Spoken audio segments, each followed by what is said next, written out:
Hello my friends and welcome back. I'm Chisgule Gaming, and in today's video, sponsored by the makers of Call of Dragons, I've gotta say I am so hyped for the new Dragonfall season, and it's probably not for the reason you think, or if you are subscribed to the channel, it might be for exactly the reason you think.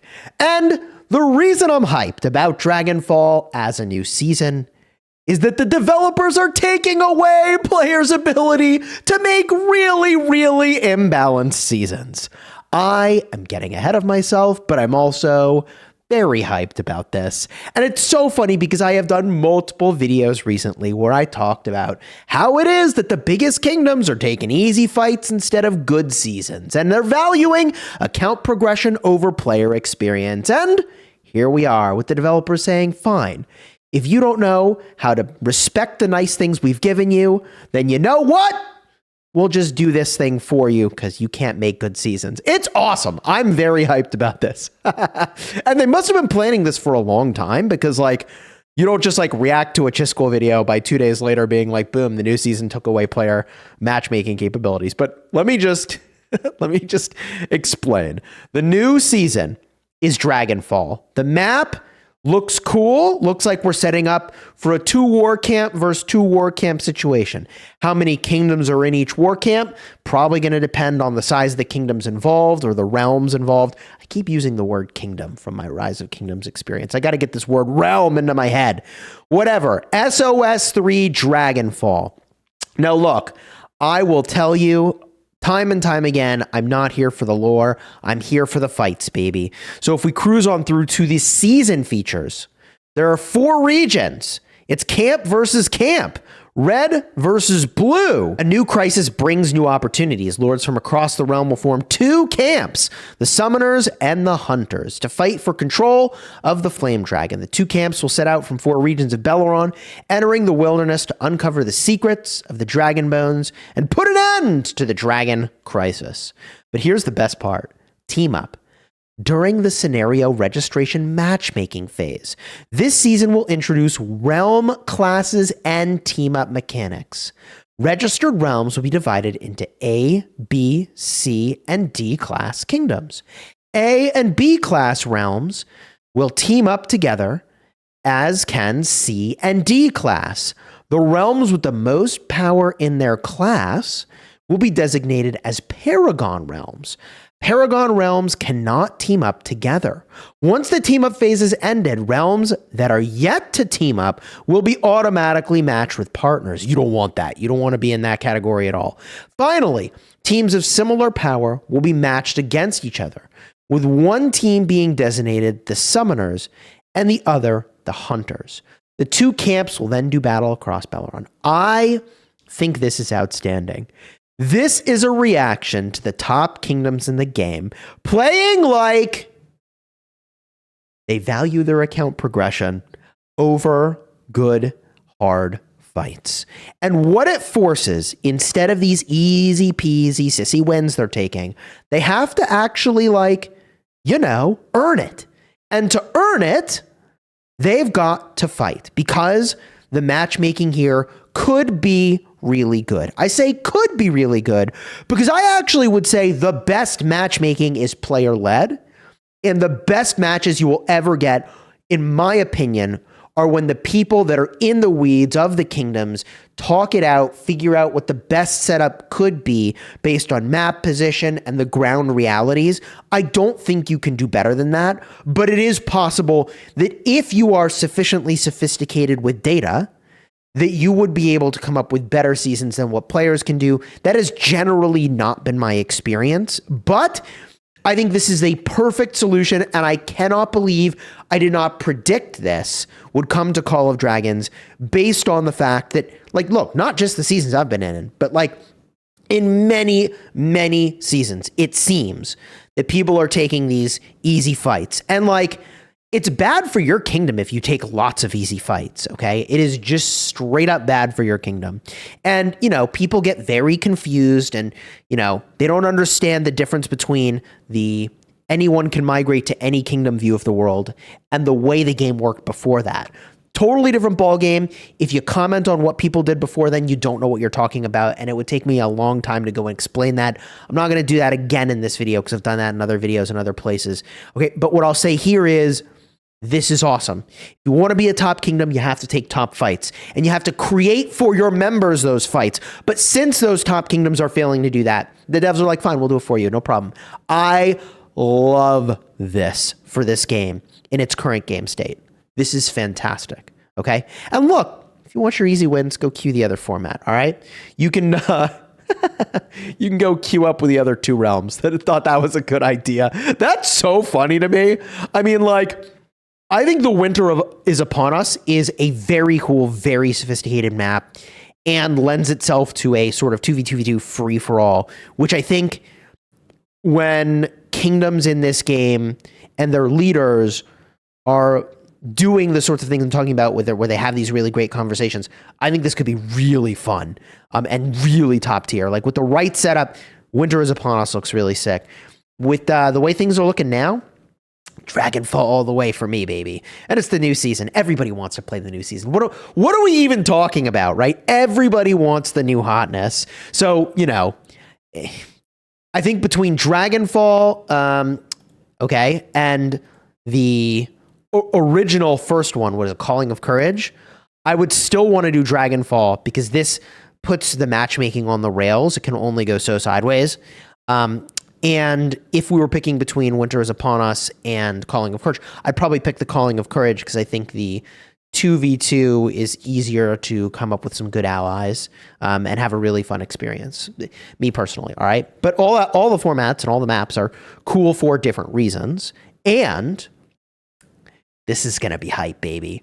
So there's a bunch of things in here that are like really worth highlighting. And I know I'm talking about this a lot, but when you pair A and B class realms, there's a couple things they could do here. They could do A and B for each, what did they call them? The hunters and the summoners.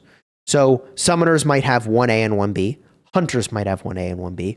Or they could make it so that when you team up, it's like an A and a B in each war camp, which I think also would be fine and exciting. I think given the map size and the way this is set up, it's probably an A and a B, each in a different war camp, okay? And on each side for the camp versus camp sort of situation here. So an A and a B versus an A and a B. There'll be probably a phase where you sort of, you know, pick which kingdom you're going to work with.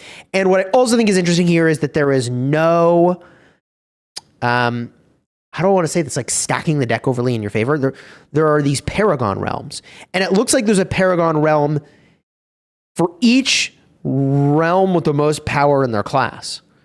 So I don't know, like if the most power means the one realm with the most power or several realms with the most power. But what I think this means is that like you can't have the Paragon A team up with the Paragon B. Now, what would be weird is if they go and they sort of randomly assign A and B combos to fight other A and B combos, because it sounds like teams of similar power will be matched against each other. So if you pick a really strong ally, maybe they just look at your combined power. I hope that this word power is not just power, like strictly speaking, player account power. I hope that is actually a combination of account quality plus merit history plus dead troop history, some measure for activity, like that secret sauce of like how you could use AI to create and predict the matchups, I think would be fire to have at your disposal. But I don't know the secret sauce that happens beyond, sort of behind the scenes here for this matchmaking. But it does matter a lot. And whatever it is, it should almost certainly be better than what certain large kingdoms have been choosing. Right? And I'm just spitting facts here. Like, you can hate it, but that is just straight fact.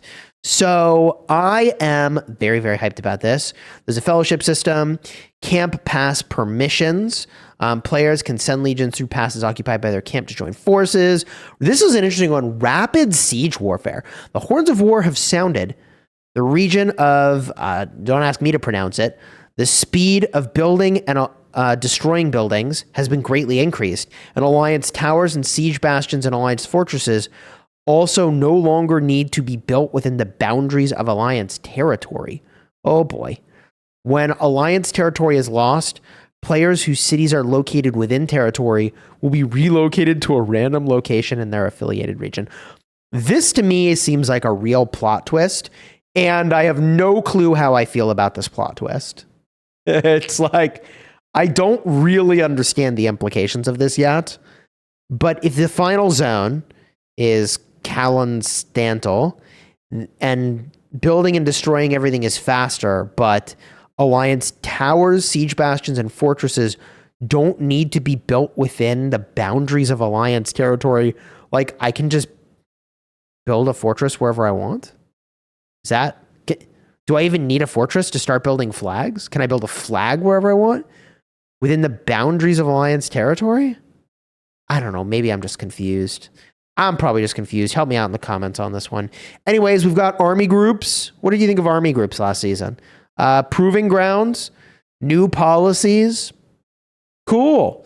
We look at the map here, and let's try to figure out what is happening on this map. So we see the 4 regions called out, okay? I'm going to assume there's some sort of fight leading up to the final zone, which is over here. And what's interesting about this design that I don't think I've seen in this genre before is that they sort of take away like a zone 6 like you'd normally see that leads up to a Kingsland fight. It's so funny. The developers are basically like, you all have robbed yourselves of the best experiences, so let us just design it so that you can't do that anymore. This is so awesome and hilarious at the same time. I love this. Y'all want to take it too easy so there's no Kingsland? Let me help you out. Everybody goes to Kingsland. Right? Like, so there's these side zones. Okay.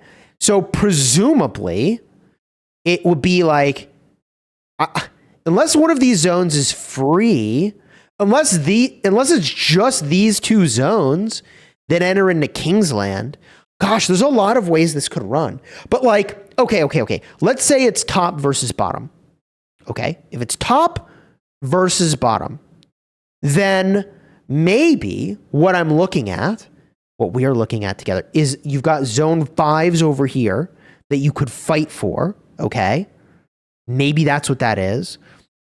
But if that's true, you need the A's and the B's to line up against each other, right? So if these were both A kingdoms and these were both B kingdoms, okay, then the A's could fight over here. Yeah, this could work. The B's would fight over there. Then you've got this neutral zone that allies claim jointly, okay, to prep for Kingsland. That is one option. Okay, the other option would be that it is ally, enemy, and you could go either way. But if you're a B kingdom, like, you're going to go fight an A?